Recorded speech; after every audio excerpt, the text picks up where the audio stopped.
in your own words ba? Wala, hindi nag-record. In your own words ba, ano sa tingin nyo yung prayer? Ano sa tingin nyo ang pagdarasal? Justine, ano? Charot. Joke lang. So, in my 4 years here in our community, I've learned that prayer is a dialogue, a relationship with God. So, ayun na, no? Prayer is personal, no? Personal siya sa atin. Kasi, remember the Our Father, no? Yung the Lord's Prayer. How do we start yung pagdarasal noon? Our Father. No? Sinasabi mo doon, Our Father who art in heaven. Our Father. He addresses the Father. Meaning na yung prayer, hindi lang siya basta pakikipag-usap sa kung sino mang nasa langit. It's about talking to our Father na nagmamahal sa atin, na nag-aalaga sa atin, nag-aaruga sa atin, and gusto lang yung best para sa atin. So, may mga moments ba sa buhay mo na takot ka, or feeling mo ang unholy mo, or hindi ka deserving na just to talk with God? May moments bang ganun sa buhay niyo? Kasi ako, there are several moments na ganun ako, na feeling ko, I am not worthy enough to even talk with God. No? Pero, si Jesus, He is reminding us na, He is reminding me na I am not just a servant, that I am also a child of God. So, yung prayer, or yung pagdarasal natin, yung connection natin with God, is a relationship, a connection. So, prayer aligns us with God. It connects us with God. Sabi dun sa second sentence, no? Your kingdom come. When we pray, no? Your kingdom come, we are not just asking God para ayusin yung buhay natin. We are saying na, God, I want what you want. Gusto ko yung gusto mo para sa akin.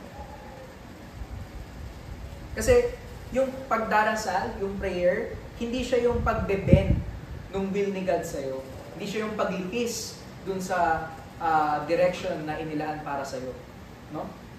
Pero, it is a way na kung saan yung gusto natin is being aligned dun sa gusto ni God para sa atin. No? In other words, we are trying to align our hearts with God's heart. No? So, yung prayers nyo, kamusta? How often do you pray? Yung mga moments na nagdarasal kayo, ano bang laman? Yung mga moments ba na nangihingi ka? No? Mga gusto mong bagay sa mundo? Yung mga gusto mo na para sa'yo? Ganun ba yung laman ng prayer natin today? Tonight? So, instead na ganun, no, try praying, God, ano bang gusto mong gawin ko? God, ano bang gusto mong gawin ko for today? Anong gusto mong gawin ko for tonight? Saan mo ba ako gusto? No? Saan mo ba ako gusto in this moment?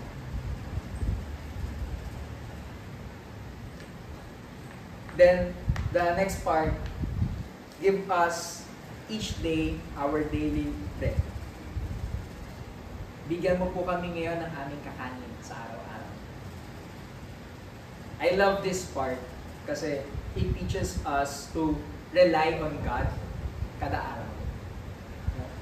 Na umasa, not in a bad way, in a good way actually. Kasi kay God ka umaasa.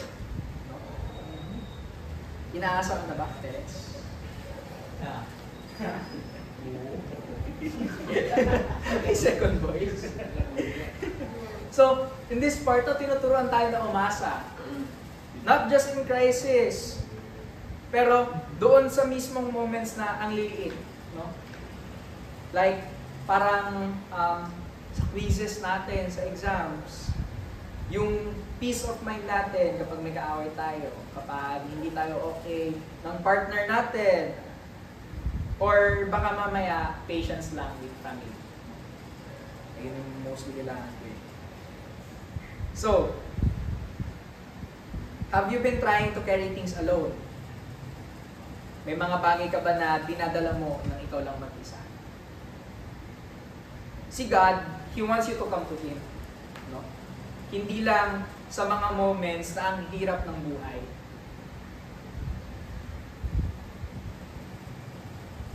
So, on next part, forgive us as we forgive.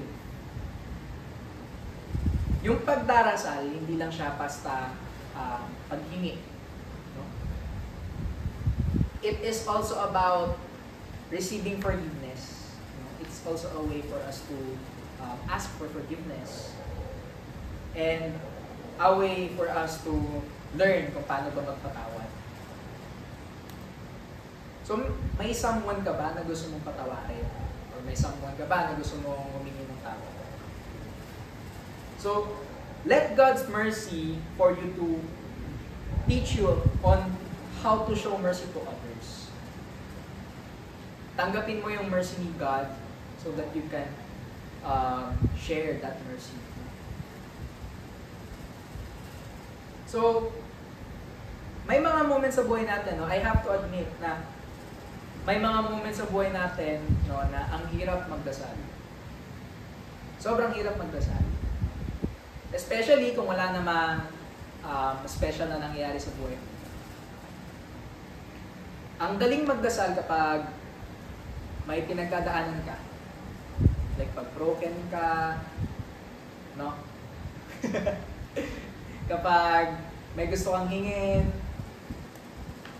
pag malungkot ka, and pag masaya ka, syempre, ang galing magdasal. No? Blood. Ang daling magdasal kapag kapag broken-hearted ka, like, Lord, ba't niya ba ako ginanon? No, Notch?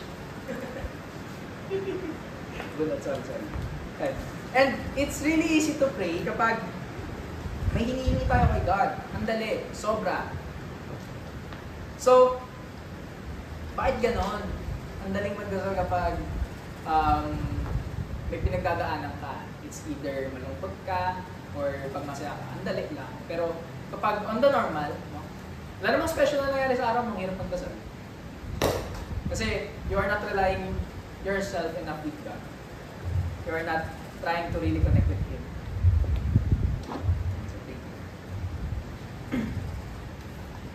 So, on verses 5 to 10, nagkwento si Jesus about a man na kumatok ng hating gabi sa kaibigan niya para maghingi ng tinapay.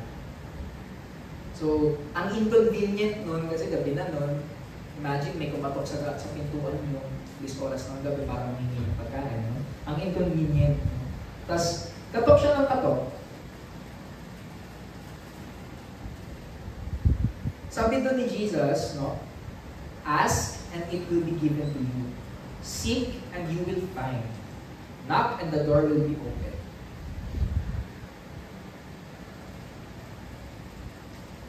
Pero, let's be honest, sometimes, hindi ganun yung nangyayari. Na kapag nanghingi ka, mabibigay sa'yo. Kapag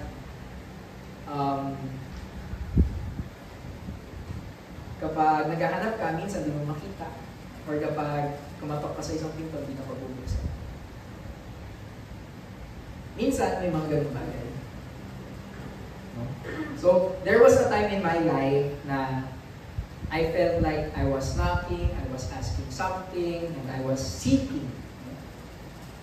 And wala naman nangyari. Walang nangyari. So, last year, I've shared, mostly know about this, na I tried to enter the PNPA last year, pero I failed the entrance exam pa lang. So, ayun. I've been praying about that exam way back June last year, actually May last year kasi nag-exam ako ng August. And I've been trying my best to prepare, every night, Every 2 a.m. nagre-review ako para lang doon. Every 2 a.m. nagbabasa ako ng module para lang makapaghanda ng maayos. I was asking, God, bigyan mo ako ng lakas para maipasa ko. I was trying to really depend on Him that day. That moment last year. Pero, ayun, dumating yung exam and I failed. Hindi ako nakapasa. And then, after nun, feeling ko okay ako kasi okay lang. Expected ko naman na hindi lahat ng tao makakapasok doon. Hindi ko lang in-expect. Kasama pala ako doon sa hindi makakapasok. Ayun. That experience made me reminded na yung prayer is not always about getting quick results. Even though you prayed for it for months, for weeks, minsan, sobrang delay. Kasi it's about trusting na there is something that is waiting for you on the other side. So, even though hindi ako nakapasa, I knew or I have learned after a few weeks na there is something better for me. Maybe you've been praying and wala namang nangyayari. Huwag kang mawawala ng pag-asa na to keep on hoping what you're asking for.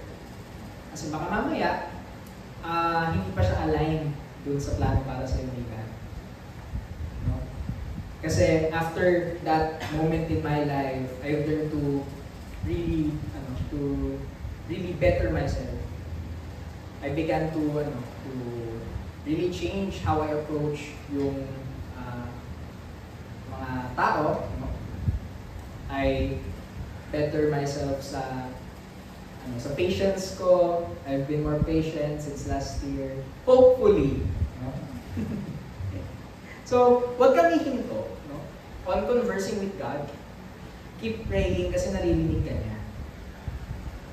And then, si Jesus, He ended that parable with saying, if you who are sinful know how to give good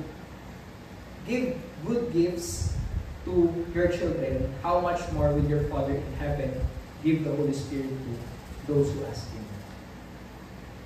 Jesus was saying na kapag si God nagbigay, hindi basura. He gives His presence. He gives yung peace na kinikrave ng utak mo. He gives His wisdom. No? The Holy Spirit. He gives the best. No? He gives Himself. And what if yung best thing na kaya ibigay ni God para sa'yo ay hindi yun yung hinihingi mo, no? But more of Himself. Prayer is more than just a wish list. It is an open line to our Heavenly Father na nakikinig, na nagmamahal, na sumasagot sa buhay natin in the best way possible. So today, wag lang natin i-memorize yung prayers. No? Yung Lord's Prayer, wag lang natin siyang the Our Father, wag lang natin siyang memorize. Let's live it, no? Let's pray it, and let's believe in it. So again, how often do you pray? Gaano pa kadalas magdasal? Kapag ba kinakausap mo si God, nakikipag-usap ka ba sa Kanya na siya mismo yung ama mo? Or do you know na He is your Father? Or like na parang ang layo niya? Or am I willing to keep praying kahit na hindi ko nakikita yung results? So at this moment, no, let's take a few minutes ng mag-isa. Alone. No phone, no noise, Just say na, Lord, teach me to pray. And let Him meet you where you are right